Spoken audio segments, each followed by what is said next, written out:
Nah, maka kita sebutkan di sini ya, sebagai kelanjutannya beberapa syarat seorang pendidik siapa saja, apakah bapak atau guru atau ustadz atau kakak atau siapa saja yang mau jadi pendidik dan nantinya juga jadi akan pendidik cepat atau lambat, sehingga diharapkan syarat-syarat tersebut bisa terpenuhi untuk melahirkan ya generasi yang mulia. Di antara syarat-syaratnya yang pertama, seorang pendidik harus dia mahir dalam pekerjaannya, mahir dalam pekerjaan. Jadi kalau mendidik anak, maka seorang ibu harus mahir dalam mengatasi anak. Bapak, guru TK, guru SD, ya semuanya harus mahir. Jadi bukan harus mahir hanya meneteki saja. Kalau menangis cup. Setiap menangis cup. Ya bukan seperti itu saja.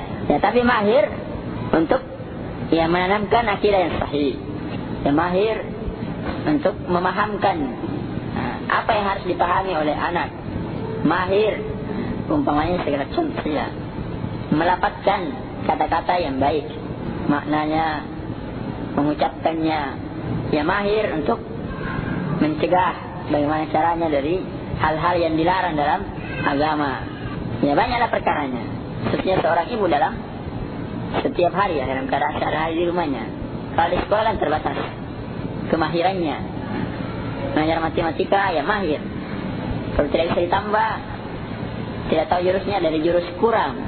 Ya, perkalian tidak bisa tahu ya, dibantu dengan penjumlahan 2 kali 3, artinya 2 tambah 2 tambah 2 umpamanya. Kalau tidak tahu dan sebagainya ya, itu sekedar gambaran. Yang kedua, syarat pendidik dia harus menjadi contoh yang baik dalam ucapan dan amalannya, ucapan dan perbuatannya. Jadi anak itu tukang taklid, tidak pernah berpikir dahulu, apalagi yang kecil. Apa yang dia lihat, apa yang dia dengar, itu yang dia ikuti. Taklid 100%. Dan taklidnya itu sangat kuat dan sangat membekas, sangat sulit untuk dirubah. Jadi kalau ibunya penyanyi, pasti anaknya dari kecil penyanyi. Dia mau atau tidak mau begitu, dan akan membekas. Walaupun nanti besar berubah, tapi akan membekas. Ya, kalau ibunya umpamanya suka keluar rumah berpakaian seronok, anaknya juga nanti akan begitu. Ya, kalau ibunya tidak bersih, maka juga anaknya akan begitu. Nanti akan kita sebutkan juga. Sebanyak pokoknya ibu sebagian kadang-kadang suka kalau anaknya lagi senang-senang. Tapi kalau sudah beol, siram-siram bersih, tidak dibersihkan. Walaupun anaknya tidak tahu apa-apa, sekarang belum bersih sudah kita saya bedak-bedak, coba hilang baunya. Itu akan membekas pada anaknya. Nanti kalau anaknya juga kecewa, dulu juga kayaknya begini-begini saya sudah bersih. Ya sudah. Kalau kencing tidak dicebok, dan itu saya celananya. Itu akan berpengaruh. Kalau ucapannya kasar-kasar, maka anaknya juga begitu. Artinya pembeda, anak itu pembeda dalam segala hal. Kalau bapaknya ibunya suka sujud, anaknya walaupun tidak disuruh dia akan belajar sujud, dan demikian seterusnya. Ini gambaran saya syarat, nanti kan ada tambahnya. Nah yang ketiga, seorang pendidik kalau ingin berhasil ya, maka dia harus mengamalkan apa yang dia perintahkan, artinya sesuai ucapan dengan perbuatan. Orang beriman dipanggil ya ayyuhalladzina amanu lima taquluna ma la taf'alun kabura maqtan indallahi an taqulu ma la taf'alun. Wahai orang-orang yang beriman, kenapa kalian mengatakan apa yang kalian tidak kerjakan? Sungguh besar kemurkaan Allah kalian mengucapkan apa yang kalian tidak kerjakan. Walaupun saya mati disuruh nak pergi salat, tapi kalau dia tidak salat akan membekas. Ya, walaupun orang itu mau baik saja, biarkan saya tidak salat tapi kamu salat, tapi akan memberikan bekas. Paling tidak nanti anak itu bertanya, kenapa saya disuruh? Tapi bapak itu tidak mau kerjakan. Nah, jangan merokok. Ini bapakmu sudah batuk-batuk, tapi tidak mau berhenti. Anaknya nanti akan merokok juga, walaupun dilarang. Ya, karena dia pembebek, taklid kepada orang tuanya. 6. Yang keempat, seorang pendidik harus menyadari ya, bahwasanya kewajiban dia atau tanggung jawab atau tugas yang dia atau amanah sebagaimana yang kita sebutkan tadi yang dibebankan kepadanya itu menyerupai tanggung jawab para nabi, Karena Nabi diutus untuk mendidik manusia. Karena itu dibayangkan, oh tugas saya ini tugasnya para Nabi. Ya, tugasnya para Nabi. Sebagaimana tadi, pemimpin, penggembala. Paling tidak menggembala di rumahnya. Maka segala ilmu, kemampuan, segala yang dia punya, dia harus curahkan untuk mendidiknya. Segala masalah yang harus diselesaikan, bagaimanapun beratnya. Karena tanggung jawabnya seperti itu.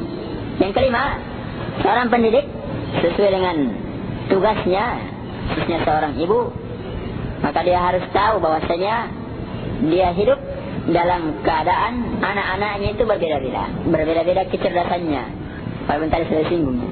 Berbeda akhlaknya, berbeda kesukaannya, hobinya, dan semacamnya. Ya, maka bagaimana dia menempatkan diri sesuai dengan keadaan anaknya atau sesuai keadaan muridnya masing-masing.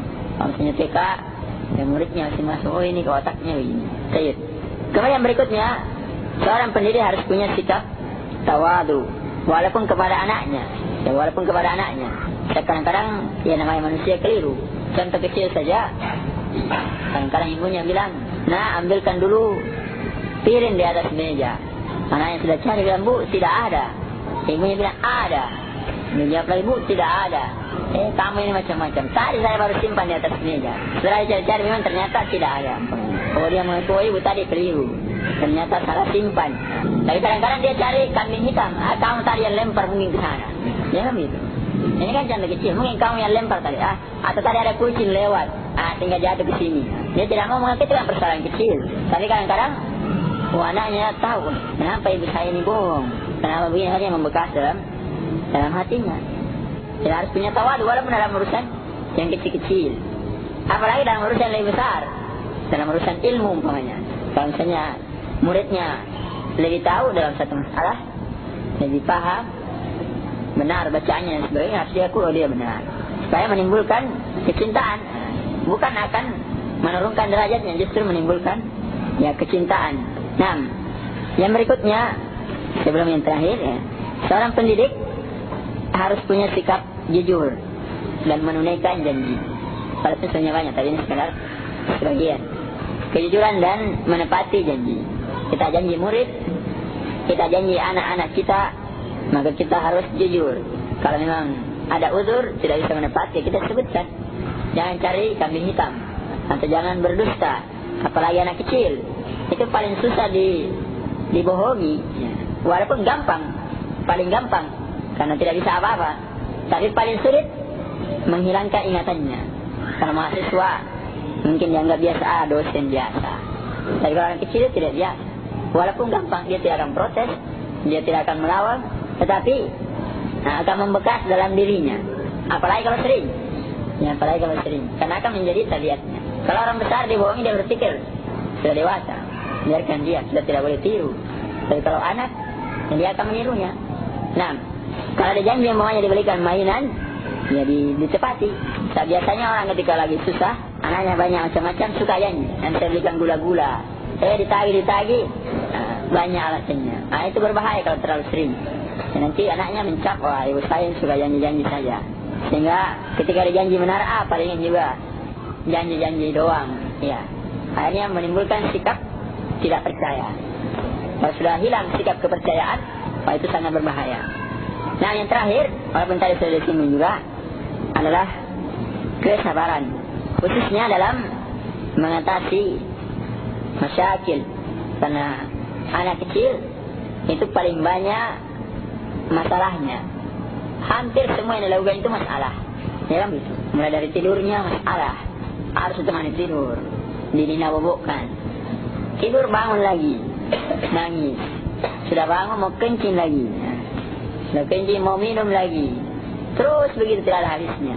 Ya makan, disuapi lagi, minta ini dan ini. Sudah makan harus cuci lagi tangannya, cuci tangannya ada pakaiannya penuh lagi kotor, semuanya masalah. Ya kan begitu. Maka dia harus sabar. Kalau tidak sabar, ya tidak bisa jadi ibu yang baik. Nah, karena itu orang-orang modern sekarang pertanda tidak sabarnya, tidak mau punya anak yang banyak. Dan itu menunjukkan tanda kurangnya iman dari banyak sisi. Karena kita bicara tentang anak, di sini dari sisi kesabaran. Sabar kan bagian dari iman. Berarti kalau itu sudah dikurangi, berarti otomatis imannya berkurang. Berkurang, tidak mau repot, tidak mau susah, tidak mau nanti banyak biaya, apalagi naik BBM, wah sudah, jangan hamil dan sebagainya. Menunjukkan kerendahan iman. Ya, jadi itu beberapa syarat ya. Dari syarat-syarat menjadi pendidik yang baik, menjadi ibu yang baik terhadap anak-anaknya.